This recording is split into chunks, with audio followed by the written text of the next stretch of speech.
Good evening. It's a little bit dark, a little bit late. Thank you for being with me. I'm going to try to finish chapter 12, Lord willing. Isabella with her prayers. Chapter 12, part 2. We hear of the Moors craning their necks over the walls of the city in order to catch a glimpse of the legendary queen. They must have felt shock as well as curiosity. Certainly Isabella, in her mail, no bad personification of chivalry in this attire, Prescott called her, constituted a very different feminine image to that of the bewitching Sultana Soroye, Bonabdil's mother. Although originally a Christian captive, Soroye had accepted the rich opportunities for intrigue and influence, but not for overt warfare presented by the world of the royal harem. Weep for it like a woman, since you have failed to defend it like a man, Bobadil was told by the Sultana when he finally left Granada and turned back for one last melancholy look towards the lost paradise. But the woman at whom the Moors gaped from the walls of Baza did not weep. On the contrary, she passed her whole army in review, mounted on a spirited Andalusian horse with a flowing mane. The cry which sprang from the lips of her soldiers will come as no surprise to those who have followed the fortunes of Tamara, king of Castile, for our king, Isabella. And so the Christian campaign moved forward inexorably to the final siege of the city of Granada late in 1491. For this siege that celebrated camp, as it was then, of Santa Fe, to which Columbus would repair, was specifically created. To the last, Isabella maintained the traditionally double role of a warrior queen. On the one hand, she continued to plot the final strategy to secure Granada with Ferdinand, and has sometimes been credited with the idea of encirclement, which proved so successful. On the other hand, she maintained her figurehead's role. The chivalrous Queen's skirmish took place when Isabella was spied aloft with her children out to view the exotic palace of the Alhambra. Curiosity was not all on the Moorish side. A javelin with an insulting message for the Queen of Castile affixed to it had been hurled in the direction of her quarters. Single combat between the Moorish champion Yarfi and the Christian Garcilaso de la Vega, which the Christian won, was held to settle the matter. Bobadil formally surrendered on 2 January 1492.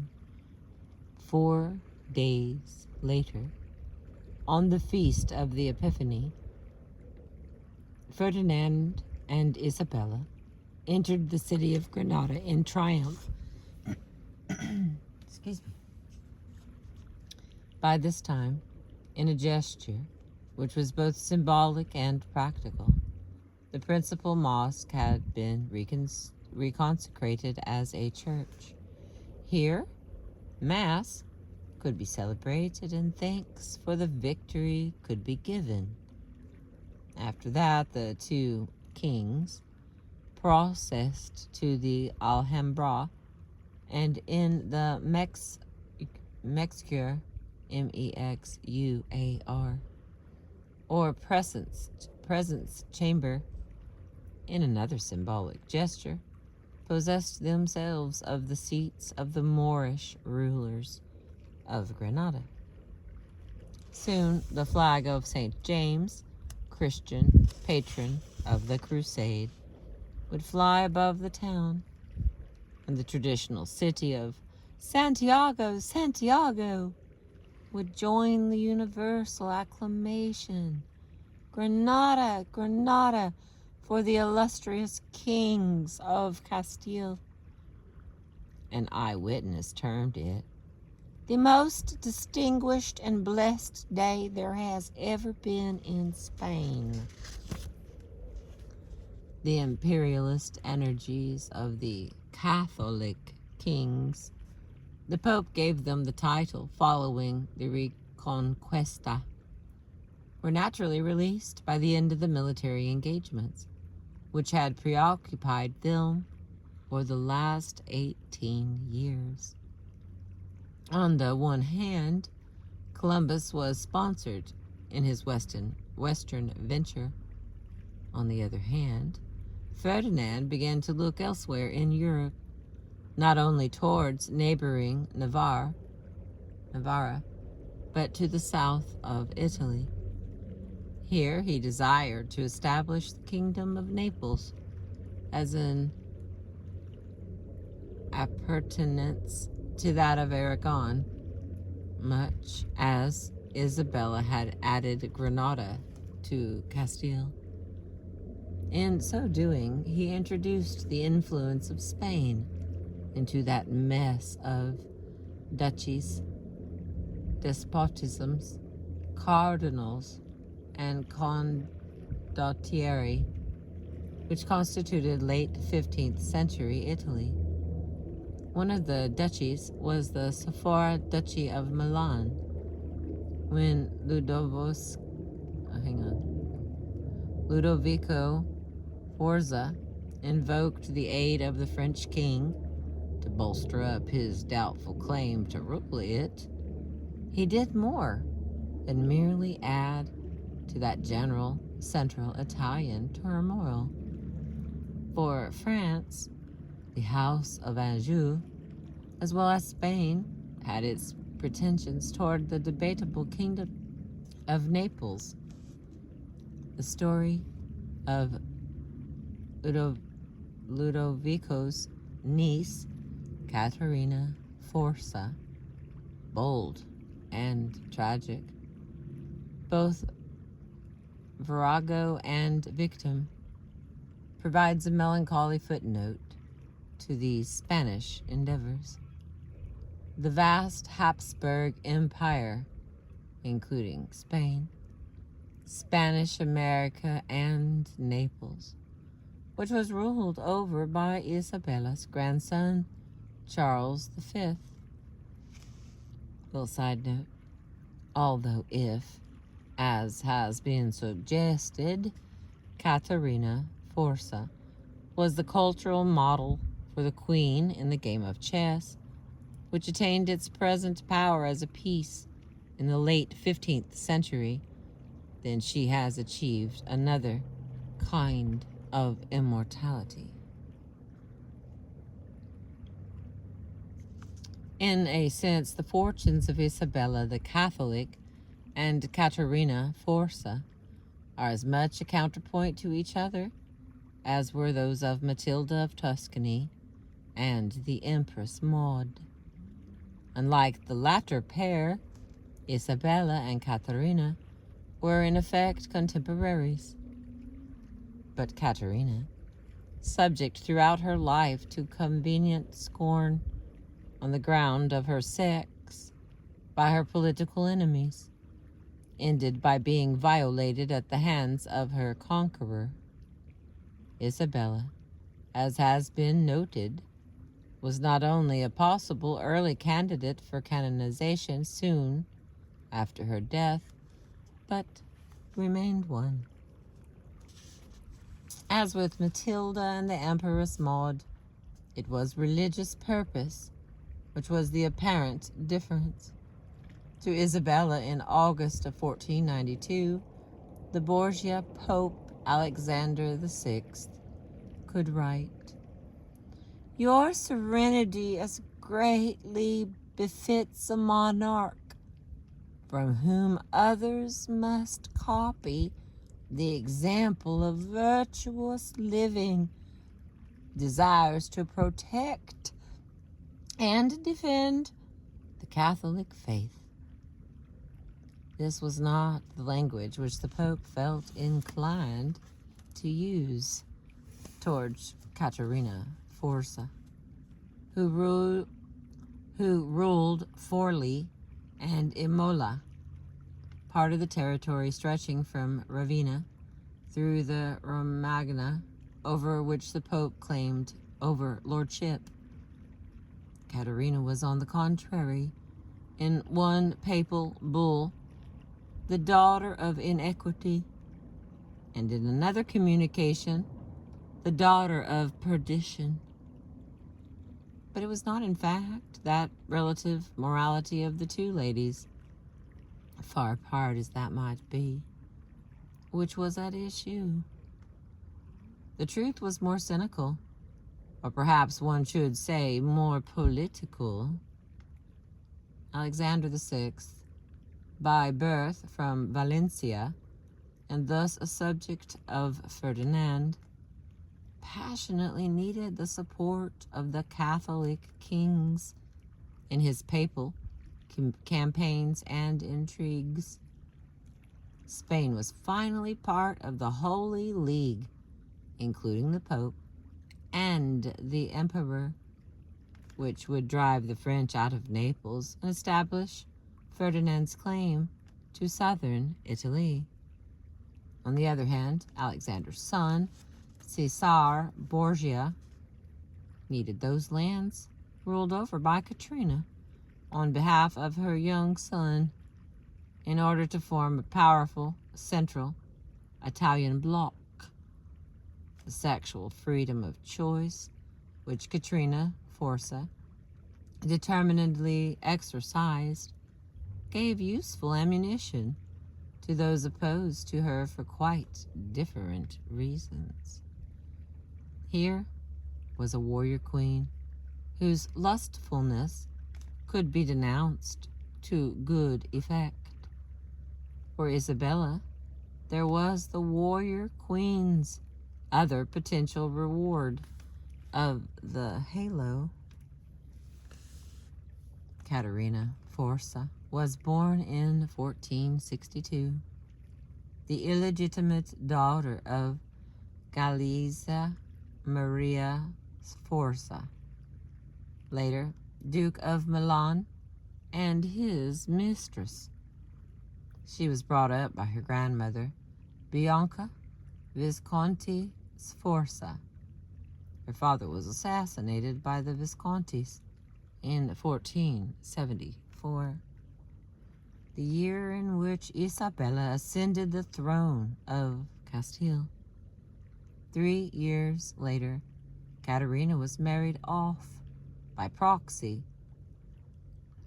to Girolamo Riario, nephew of the then Pope Sextus IV.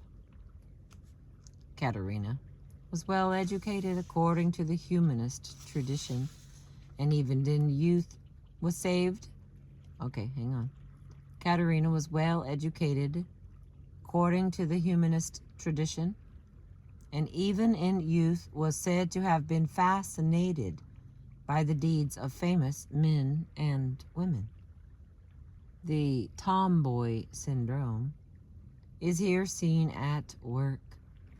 Unlike Isabella, Caterina is said to have excelled in boisterous athletic sports.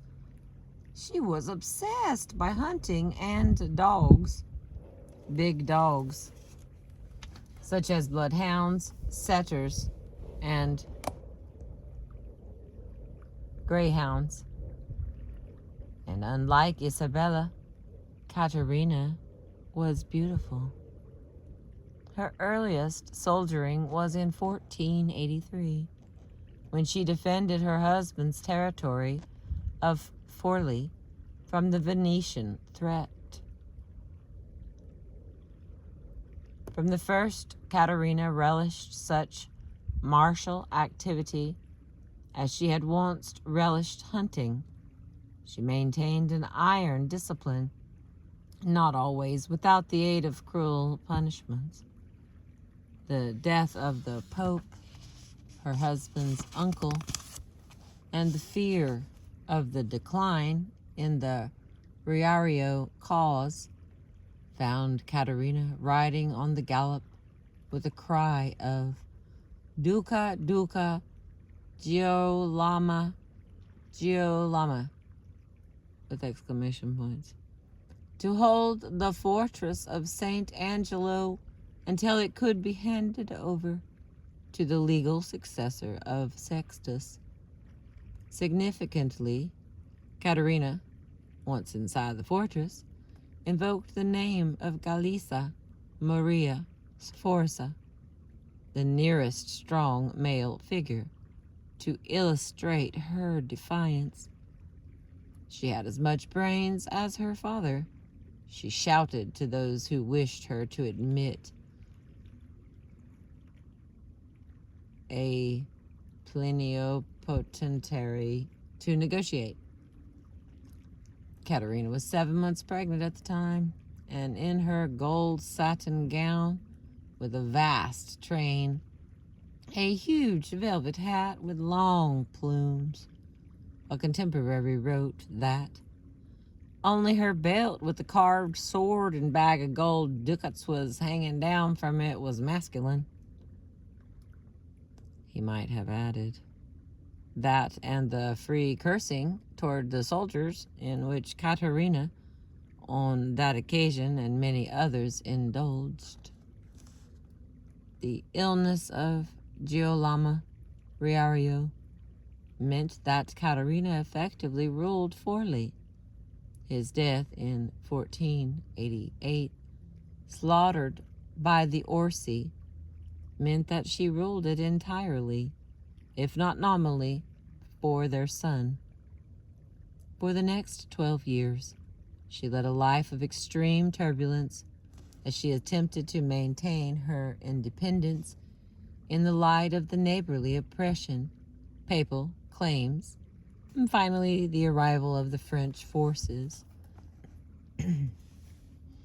Her refusal to surrender the fortress of Ravaldino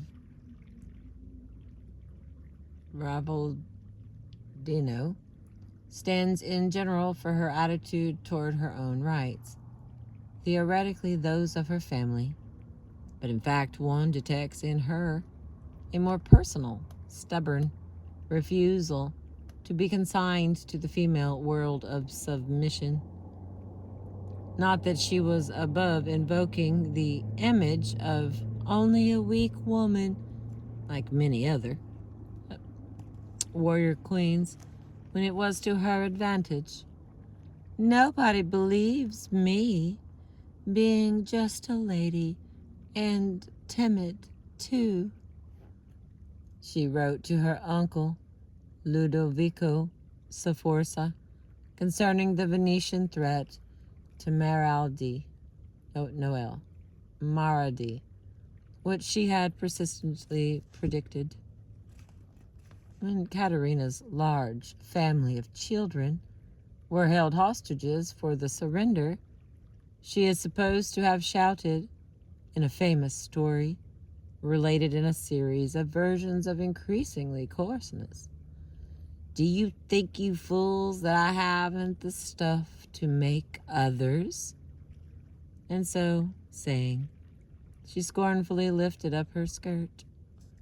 In the version which Katerina's Forn's biographer Ernst Brucht thinks the most likely, Katerina pointed out that she was already pregnant with another child when her existing children were threatened, adding that even if she wasn't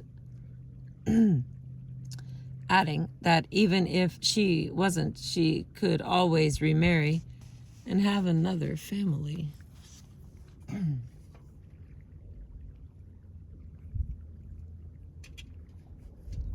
I like this lady. It's my kind of girl. Okay, let's see where we're at here. Where is we?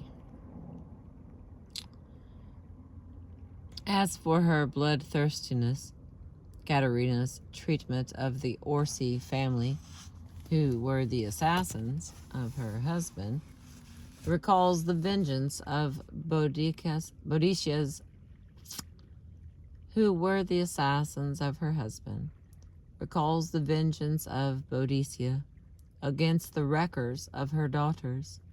In both cases, the details justify that primitive fear concerning the virago unloosed as being deadlier than the male.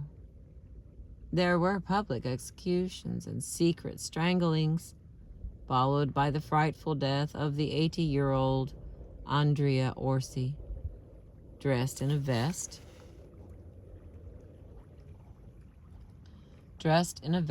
shirt, and one sock, with his hands tied. The patriarch was first of all condemned to watch his house being pillaged and demolished. Then he was dragged round a square, tied to a board at a horse's tail. Finally, his heart was cut out and his aged body dismembered, the pieces thrown to the crowd. Well, that's messed up. "Oh, glorious Madonna, be merciful with a miserable sinner," pleaded Simone Fioni, another potential victim. But Caterina replied, "Let vengeance rule, not pity. I shall let the dogs tear you to pieces." In the event, he was spared and managed to escape. Then there were the lovers, increasingly young, continuously virile, placing Katrina within the veracity syndrome.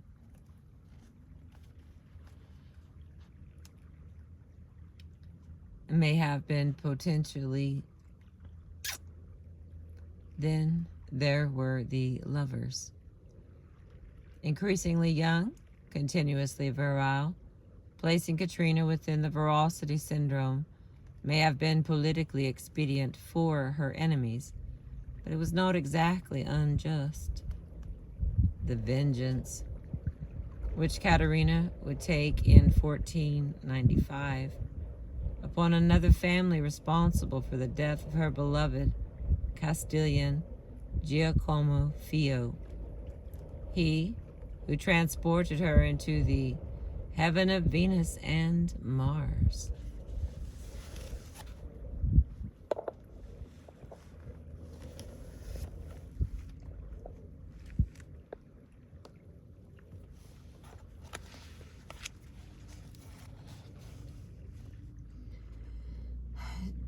Giacomo Fio would rival that exacted, who transported her into the heaven of Venus and Mars, would rival that exacted upon the Orsi. The assassin was killed, his wife and sons flung down a well and left to die. But on the other hand, Giacomo himself, probably with the conveyance of Caterina's legitimate sons, had been speared and then horribly mutilated before he was killed. The sufferings of the Jews, Muslims, and suspect Christians at the hands of the Inquisition in distant Spain were inflicted on the orders of Isabella's religious confessors, not her own.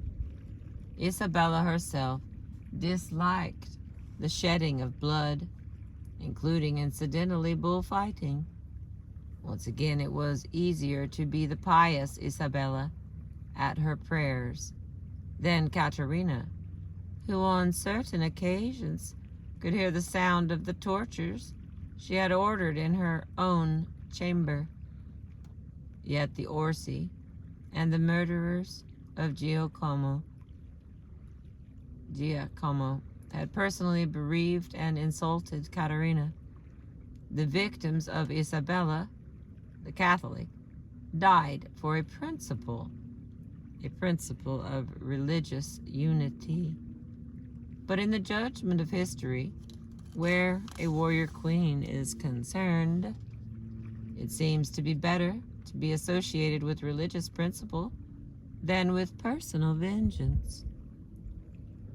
First of the lovers was Mario Ordelaffi, with whom Caterina was probably in love, in an idyll which lasted through the summer of 1489.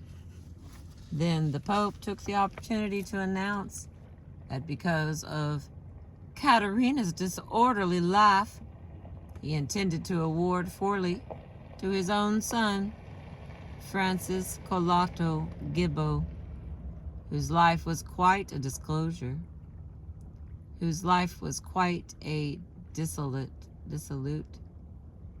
The trap lying in wait for a warrior queen who could not be compared to the new Eve, like Isabella the Catholic, it becomes apparent. Caterina's recipe book showed herself obsessed by the preservation of her beauty in the most traditionally feminine manner. Queen Elizabeth I could not have done more, and in fact, where teeth were concerned, did less. Lotions of nettle seed, cinnabar, ivy leaves, saffron, and sulfur were applied to maintain the fairness of her celebrated blonde locks. Other lotions removed unwanted hair from her wonderfully white skin. Pearly teeth were guaranteed by daily applications of charcoaled rosemary stems, pulverized marble, and coral cuttle bone. There was rose water to bathe famously blue eyes, and cream for her white breasts. These appurtenances and practices of a Renaissance beauty were all very well, but when Caterina fought a long battle, masculine by the standards of the time, to hang on to her beloved territories of Forli against the Pope's desire to grant them elsewhere, she found that her very femininity was gleefully turned against her. Yeah, imagine that. In 1497, for example, Venice expressed itself shocked by her boundless sexual appetite, when the real problem was that of Florentine aggression, which it was believed that Forli might encourage. It hardly needs saying that a boundless sensual appetite was, if anything, the mark of a Renaissance prince. But Caterina was not born a prince, nor had she established herself as such in the minds of her people. Once again, unlike Queen Isabella. The accession of Louis XII to the throne of France in 1498 brought with it new turmoil for central Italy. Cesar Borgia went secretly to France, where a deal was struck with Louis. That Louis would help Cesar to drive the ruling families out of the Romagna in his own interests, while Louis's own claims to Milan and the southern Italian kingdoms of Naples, also claimed by Ferdinand, would be respected. The Treaty of Blois of February 1499 was an especial blow to Caterina, by which Venice, her traditional predatory enemy, allied with France. Finally, on 9 March, Alexander VI promulgated that papal bull which designated Katerina as the daughter of inequity, and formally invested Caesar Borgia with Imola and Forli. By the autumn of 1499, Milan had fallen to the French, and Ludovico Sforza had fled. Beset in Forli, Caterina wrote to Ludovico, "Should I have to perish, I want to perish like a man." That bold wish was not, however, to be granted to her. Imola proved finally impossible to defend against Caesar Borgia. Caterina, however, clung on to Ravaldino fortress and refused to flee. Some of her plans for defiance were perhaps over-optimistic, such as sending the Borgia Pope Alexander VI letters which had been impregnated with poison or left in a plague chest. It needs a long spoon to poison a Borgia, and the plan was bungled. On 12th of December, she said that she would show the Borgia that a woman too can handle artillery. The town itself capitulated by the end of 1499. Still, Caterina maintained her defiance within the stronghold, even after the inhabitants of the town had been given short shrift.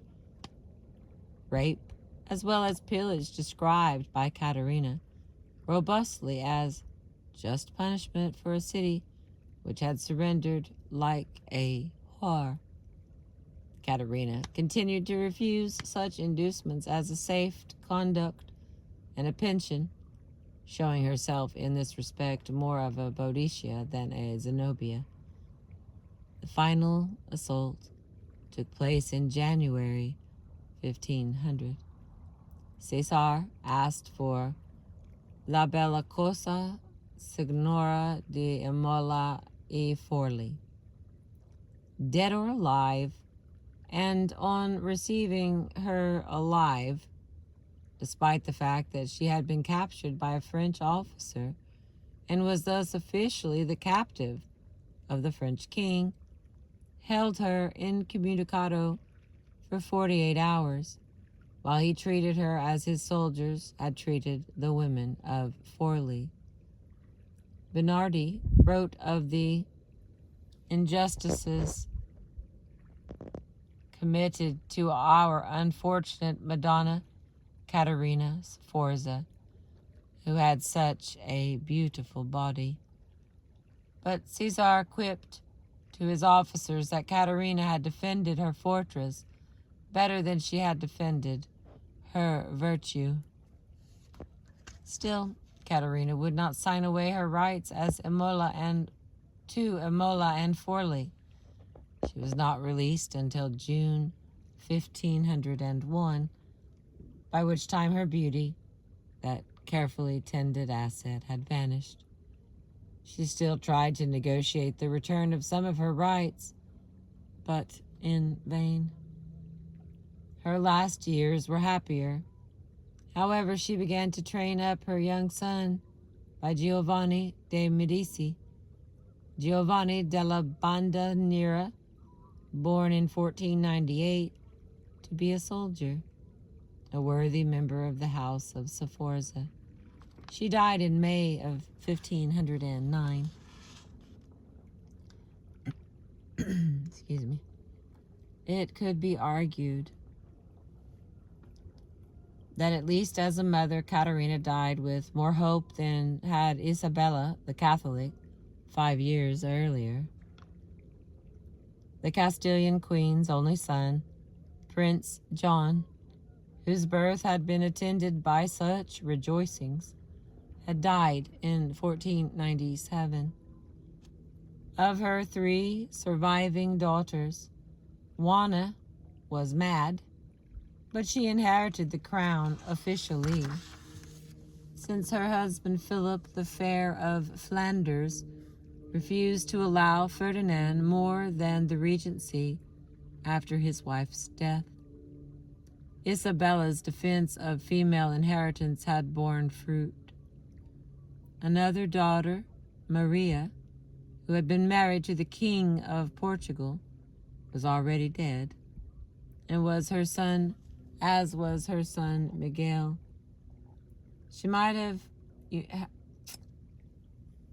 As was her son Miguel, who might have united in his person the crowns of Portugal and Spain, as once his grandparents had united those of Aragon and Castile.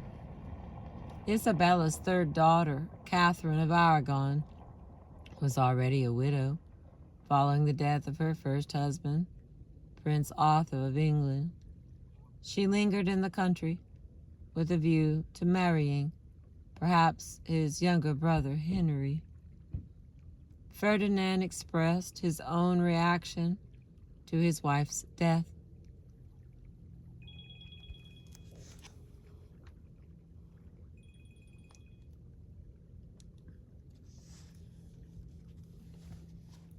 Ferdinand expressed his own reaction to his wife's death. There is, therefore, hope that our Lord has her in his glory, which for her is a better and more lasting realm than those she ruled here. Peter Martyr of Anghoria, on the other hand, the humanist historian, did not forget her martial achievements. The world, not only Spain, has lost its noblest ornament, he wrote, since Isabella had been the mirror of every virtue, the shield of the innocent, and an avenging sword to the wicked. Isabella's own will, however, expressed the matters which had preoccupied her on earth, including the unity of Spain, for which she had fought, and just rule for the Indians in the New World. But her instinct for simplicity prevailed at the last. She requested that there should not be an extravagant funeral. Instead, money should be spent on providing dowries for poor girls, otherwise unable to get married,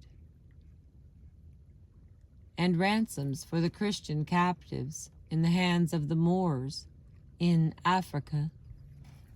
And Isabella, still with her prayers, fighting the fight for the faith, prayed that Ferdinand should continue to expand Spain into Muslim Africa, as he had once expanded Castile into Granada, with Isabel at his side.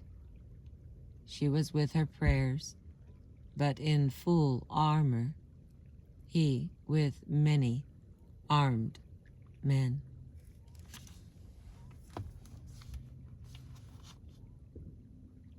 And that is the end of chapter 12.